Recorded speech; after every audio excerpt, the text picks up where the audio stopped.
CRCL stock analysis and price predictions for next week. This is super interesting. Is it a buy? I'll be breaking all that down in this very brief and short 1-minute video.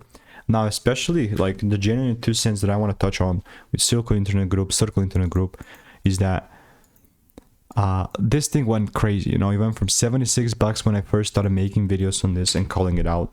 And by the way, those are some great times because I capitalized 3 separate occasions and then kind of missed out on this whole move, which I could have made so much money.